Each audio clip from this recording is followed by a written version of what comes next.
Puji Bapak Yahweh, kita membaca firman Tuhan satu ayat saja. Di dalam Yesaya 30 ayat yang pertama kita akan baca bersama-sama. 3, 2, 1. Celakalah bagi anak-anak para pemberontak, firman Yahweh, yang membuat rancangan tetapi bukan dari aku, dan yang mencurahkan persembahan curahan tetapi bukan dari rohku, sehingga dosa demi dosa bertambah. Silakan duduk. Saudara kasih dalam Tuhan Yesus Hamasiah, kalau melihat pada saat beberapa waktu yang lalu, kita melihat bagaimana semua bangsa di dunia merayakan, padahal saatnya tidak tepat, bukan tanggalnya. Tapi kita melihat di sini semua bersukacita, termasuk keluarga-keluarga saya memberikan selamat. Apa yang harus saya jawab? Ya, memang benar ada terjadi, tapi bukan pada saat itu. Tanggalnya bukan tepat karena tidak tertulis. Ya, tanggal 25 tidak ada di firman-Nya.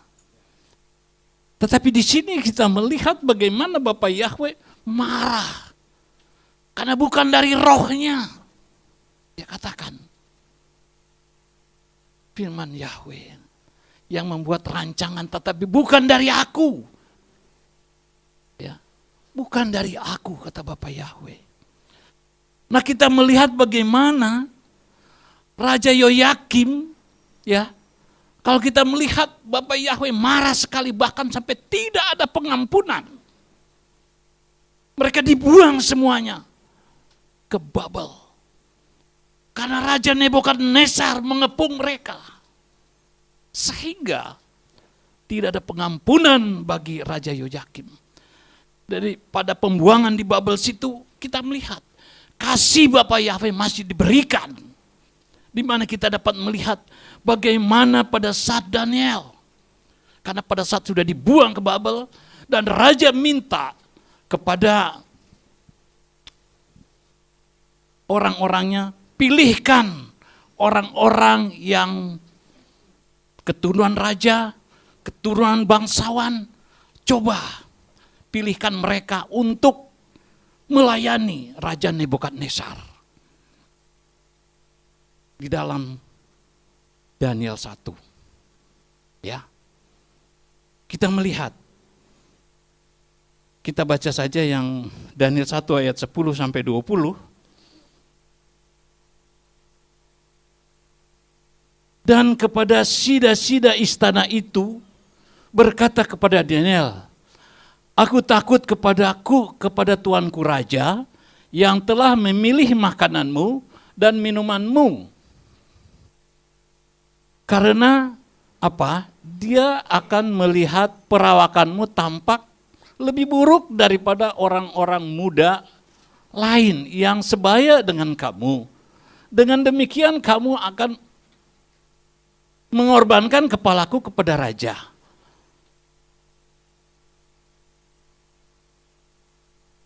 Kemudian Daniel berkata kepada Melsar, kepala sida-sida istana yang telah menetapkannya untuk mengawasi Daniel, Hanaya, Misael, dan Asaria. Aku meminta kepadamu, ujilah para hambamu ini selama 10 hari, dan biarlah diberikan kepada kami sayuran untuk kami makan dan air untuk kami minum. Kemudian biarlah perawakan kami diperlihatkan di hadapanmu, perawakan kami dan perawakan orang-orang muda, yang makan dari santapan raja, dan sebagaimana engkau melihatnya, perlakukanlah demikian terhadap para hambamu. Dan dia mendengarkan mereka dalam soal ini dan menguji mereka selama 10 hari. Dan pada akhir hari yang ke-10, perawakan mereka tampak lebih baik dan lebih gemuk daripada semua orang muda yang makan makanan santapan raja. Maka Melsar mengambil makanan mereka dan anggur yang harus mereka minum. Dan dia memberi mereka sayuran. Mengenai keempat orang muda ini, Elohim memberi mereka pengetahuan dan kecakapan dalam segala tulisan dan hikmat. Dan Daniel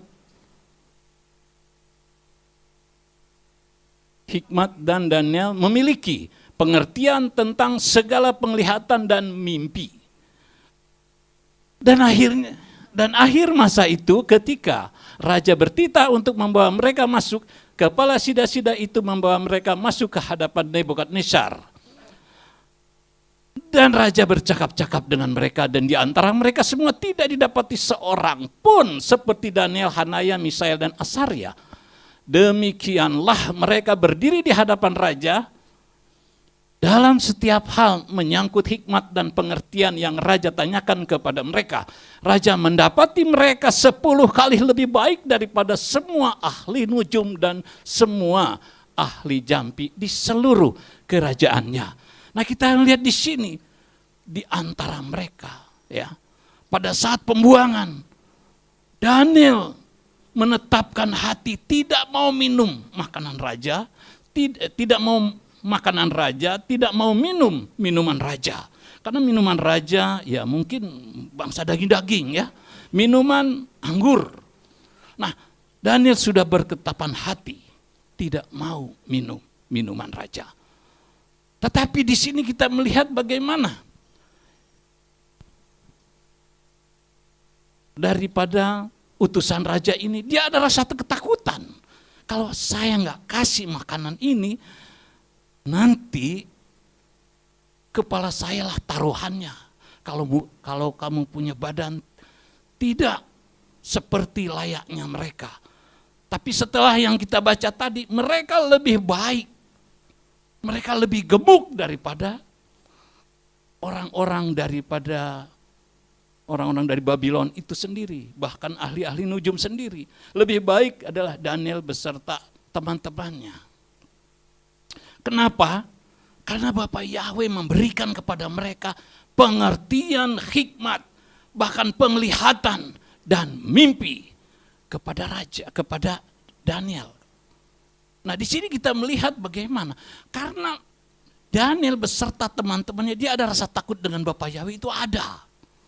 Sehingga kalau kita melihat ya, kita tahu bahwa Yahweh mendengar permohonan daripada Daniel beserta teman-temannya. Nah, kita melihat bagaimana ulasan demikian juga kita bisa dapat lihat di dalam 1 Korintus 2 ayat yang ke-9. Lihat ya. Tetapi sebagaimana telah tertulis, apa yang mata belum pernah melihat dan telinga belum mendengar serta belum timbul dalam hati manusia, itulah yang telah Elohim sediakan bagi mereka yang mengasihi Dia. Daniel mengasihi Bapa Yahweh, sehingga Bapa Yahweh memberikan apa yang dibutuhkan. Ya. Dan memang kalau kita melihat adanya perbedaan, karena Bapa Yahweh sendiri yang sudah menyatakan kasih-Nya. Ya. Kita baca di dalam Maliaki 3 ayat 18. Lalu kamu akan melihat lagi perbedaan antara yang benar dan yang jahat, antara orang yang melayani Elohim dan orang yang tidak melayani Dia. Jadi ada perbedaan dengan orang-orang dunia yang tidak melayani Bapa Yahweh. Bapa Yahweh akan bedakan. Ya, kita melihat Daniel melayani sehingga ada perbedaan dengan orang-orang di luar sana ya. Nah, kita lihat ya bagaimana Daniel minta pada teman-temannya untuk berdoa agar tidak dibunuh. Kalau kita baca di dalam Daniel 2 ayat 13 sampai 18. Lalu keputusan keluar bahwa orang-orang bijaksana harus dibunuh. Maka mereka mencari Daniel dan teman-temannya untuk dibunuh. Lalu Daniel menjawab dengan nasihat dan wawasan kepada Aryok, pemimpin Algojo Raja, yang telah pergi untuk membunuh orang-orang bijaksana di Babylon. Pengawal raja, mengapa titah raja itu begitu mendesak? Lalu Aryok Lalu Aryok memberitahukan hal itu kepada Daniel. Maka Daniel menghadap dan meminta kepada raja supaya raja memberinya waktu dan dia akan menunjukkan arti mimpi itu kepada raja. Kemudian Daniel pulang ke rumahnya dan memberitahukan hal itu kepada Hanaya, Misael, dan Asarya dan teman. Kita lihat di sini satu ketika ada mimpi daripada raja dan Daniel tidak diberitahukan bahwa raja bermimpi yang tidak dapat disingkapkan oleh siapapun juga. Bahkan orang bijaksana sekalipun tidak mampu. Ya.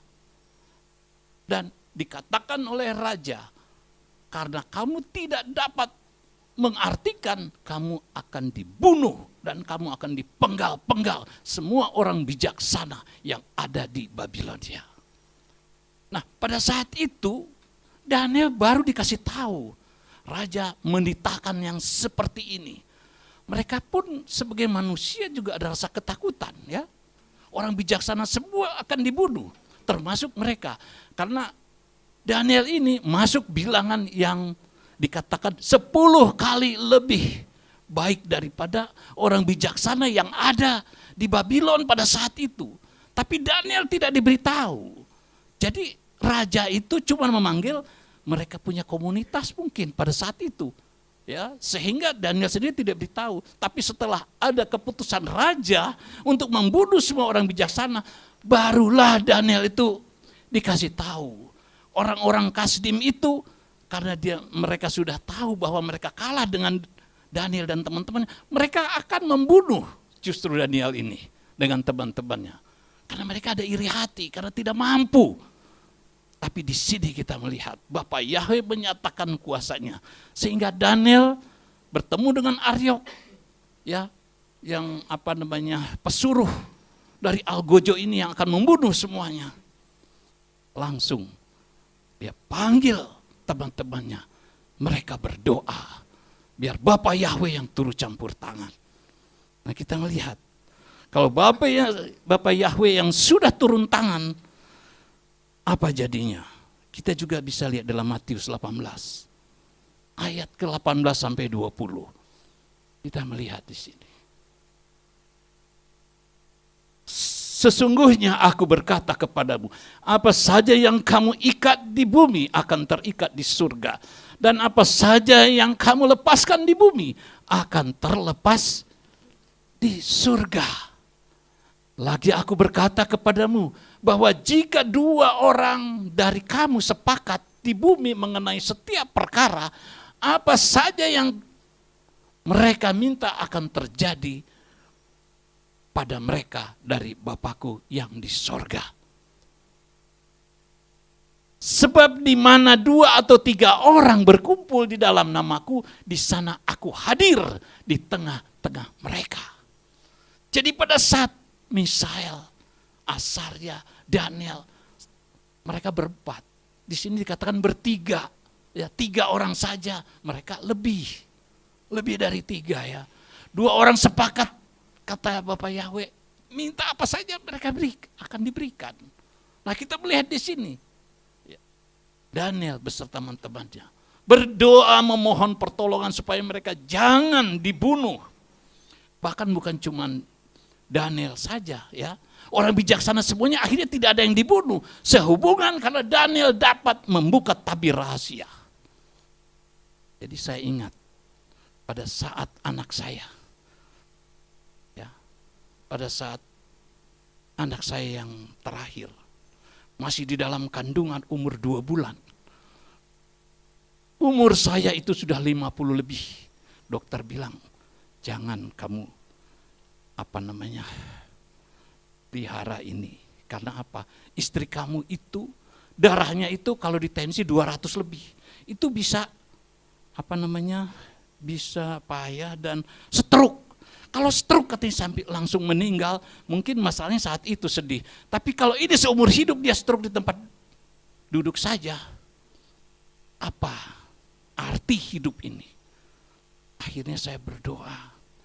Padahal sudah selesai, karena umur saya udah di atas 50. Ya, istri saya kalau nggak salah 37, 38. sekitar 38-an. Nah, kalau melahirkan dalam kondisi seperti itu berat. Dokter bilang berat. Kalau lumpuh itu bisa total. Akhirnya apa? Saya sudah oke. Ya kita lepas aja. Tapi di saat itu hari Rabu, jadi Senin saya harus ke rumah sakit untuk menggugurkan istri saya dan saya antar. Tapi pada itu hari Minggu kita berdoa, hari Minggu kita ibadah, kita berdoa, kita minta Bapak Gembala, Ibu Gembala, terus kita bertanya bagaimana. Terus Bapak Gembala bilang, kalau Tuhan mau hilangkan itu dia akan lepaskan malam. Jadi kamu gak perlu lagi mungkin ke rumah sakit. Saya hanya bersyukur. Tapi kenyataannya pada jam 5 pagi subuh, Ibu Gembala menelpon saya. Pak, saya melihat, saya mendapat penglihatan. Bapak sedang menggendong anak perempuan. Di situ saya bertanya kepada istri saya, gimana? Sudah, kita gak usah ke rumah sakit, kita piara aja. Kita jalani hidup ini. Betul, kita jalani, benar. Terjadi perempuan anaknya. Itu penglihatan. Itu Bapak Yahweh sudah nyatakan. Sehingga kita tidak berani. Tapi memang istri saya memang darah tinggi. Pada saat umur 43, anak saya pas umur 3 tahun diambil oleh Bapak Yahweh. Yang saya tahu harinya pas hari yang ketiga. Jumat masuk rumah sakit. Hari Minggu pagi dia tidak ada. Saya tanggal 3. Istri saya tanggal 23. Anak saya yang pertama tanggal 30. Anak saya yang kedua tanggal 13. Rumah saya nomor 3. Saya tempat sini 3. Itu satu enggak sembarangan. Ini semua juga karena kebaikan Bapak Yahweh diingatkan. Bapak roh anak.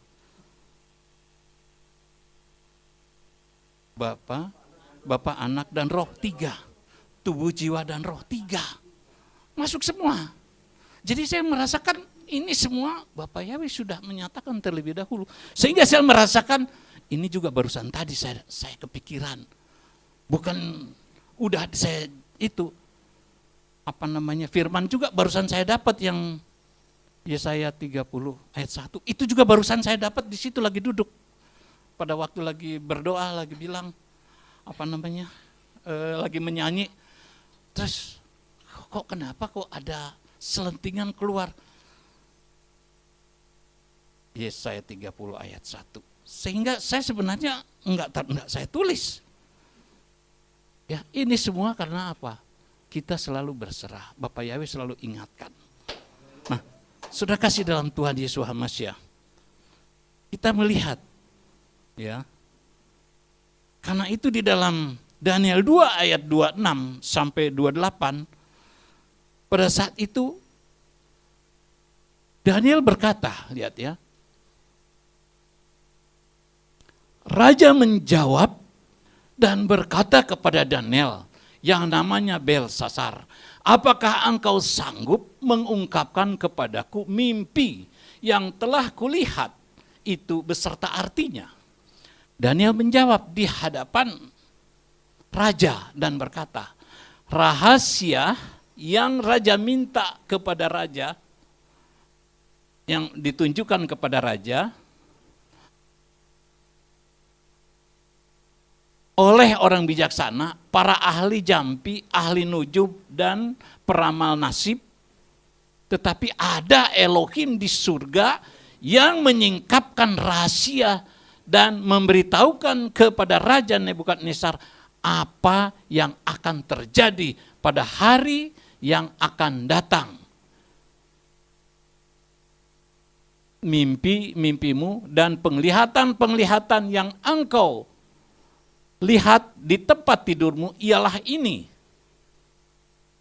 Tentang engkau dan raja, pikiran-pikiran yang timbul pada saat tidurmu adalah apa yang akan terjadi sesudah masa ini. Dan dia yang menyingkapkan rahasia kepada Tuanku, apa yang akan terjadi?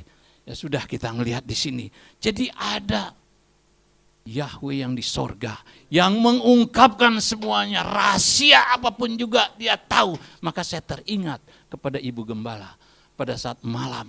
Dia katakan, Pak Jimmy, saya dapat penglihatan. Bapak sedang menggendong anak. Ya, di situ saya merasakan betapa Bapak memberikan penglihatan. Dan saya akui betapa saat ini dia sudah mau 17 tahun. Dia sudah bertanya tadi malam, sudah bertelepon, Pak, aku mau ulang tahun. Terus bagaimana? Tapi PSBB ini, kita bilang. Kalau 50 orang aja, Pak. 50 orang. Terus memang bagaimana bikinnya? Iya. Katanya mau catering, Pak. Aduh, catering. Coba dikalkulasi dulu. Jumlah total, aduh, Rahel, kan PSBB nggak boleh banyak-banyak orangnya. Kan tanggal 14 Januari dia ulang tahun. Pas yang ke-17. Namanya perempuan kalau dibilang 17, kan ada lagunya, makin ayu katanya. Kan, ya. Saya hanya mengucap syukur, Bapak Yahweh masih pelihara. Bapak Yahweh masih menjaga. Soal yang lain itu saya hanya berserah pada Bapak Yahweh. Karena saya angkat tangan, Bapak Yahweh pasti turun tangan menyelesaikan. Ya saudara kasih dalam Tuhan Yesus Hamasiah. Dan kita melihat bagaimana raja sendiri dia akhirnya tunduk. Ya, di dalam Daniel 2 ayat 47-9, raja mengakui bahwa Yahweh adalah raja. Ya. Dan raja seraya menanggapi Daniel, ia berkata, sesungguhnya lah Elohimmu, dialah Elohim segala ilah, dan Tuhan segala raja, dan penyingkap rahasia, karena engkau telah dapat menyingkapkan rahasia ini. Nah, karena dia sudah mengakui, ya, raja itu kalau sudah mengakui berarti dia sudah merendahkan diri. Ya, kita ngelihat di sini. Karena Yahweh sudah menyatakan kasih-Nya, sehingga kita lihat di dalam Amsal 16 ayat 3, serahkanlah perbuatan-perbuatanmu kepada Yahweh dan biarlah terlaksana rancangan-rancanganmu. Jadi kalau kita sudah menyerahkan hidup kita dalam permasalahan apapun juga, kalau kita menyerahkan, maka Bapak Yahweh sudah katakan, biarlah terlaksana rancangan-rancanganmu. Kalau kita sungguh-sungguh berserah kepada Bapak Yahweh. Karena dia lebih tahu segala kepentingan-kepentingan kita. Dalam Mazmur 145 ayat yang ke-18. Mazmur 145 ayat 18. Dia katakan, Yahweh dekat dengan semua orang yang berseru kepadanya, dengan semua orang yang memanggil dia dalam kebenaran. Kalau kita selalu berseru, berharap kepada dia, maka Bapak Yahweh sendiri akan mengatur segala kehidupan kita. Apa permasalahan kita, dia akan nyatakan. Karena Bapak Yahweh menentang orang-orang yang sombong. Tapi ini Belsasar ini, Nebukadnezar ini, akhirnya dia tunduknya kepada Daniel. Pada saat dia tunduk pada Daniel, katakan, oh ada Bapak Yahweh di sorga. Jadi dia jangan tunduk kepada dia juga sebagai hamba. Tunduklah kepada Bapak Yahweh dan mengakui bahwa Yahweh lah raja. Itu ungkapan daripada Raja Belsasar sendiri. Ya. Dan dikatakan dalam Yakobus 4 ayat yang ke-6. Namun dia memberi anugerah yang lebih besar, karena itu ia berfirman, Elohim menentang orang-orang yang takabur, tetapi dia memberi anugerah kepada orang yang rendah hati. Nah, kalau orang sudah merendahkan diri, merendahkan hati di hadapan Bapak Yahweh, Bapak Yahweh akan meninggikan. Karena ada tertulis dalam firman-Nya, siapa yang meninggikan diri akan direndahkan. Ya. Lukas 14 ayat yang ke-11. Sebab setiap orang yang meninggikan dirinya akan direndahkan, dan orang yang merendahkan dirinya akan ditinggikan. Nah, kalau kita selalu dekat dengan Dia, walaupun orang bicara apa kita merendahkan diri, karena Bapak Yahweh tahu kita akan ditinggikan. Jangan kita balas kejahatan dengan kejahatan, balaslah kejahatan dengan kebaikan. Doakanlah orang mereka yang membenci kita, itu firman-Nya. Ya. Firman terakhir. Kalau kita membaca Yoyakim, kita tahu raja ini jahat. Sampai akhirnya tidak ada pengampunan dari Bapak Yahweh. Bahkan mereka semua sampai dibuang ke Babel. Ya, itu baca di rumah aja ya, 2 Raja 14 ya. Itu enggak usah kita baca di sini. Lukas 18 aja ayat 14, ayat yang terakhir. Sama sebenarnya artinya juga.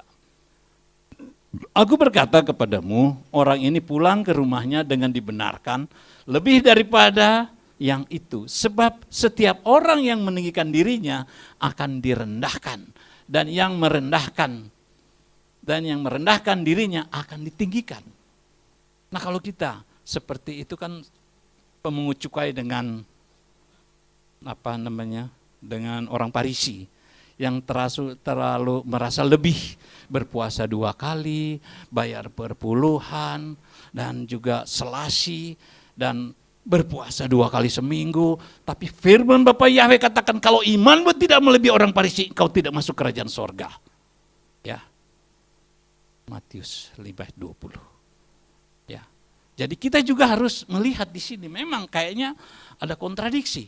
Tapi di sini Bapak Yahweh mau kita bisa melihat bagaimana orang Farisi, tapi jangan ikut kelakuannya, tapi ajarannya kita harus jalani. Itu firman.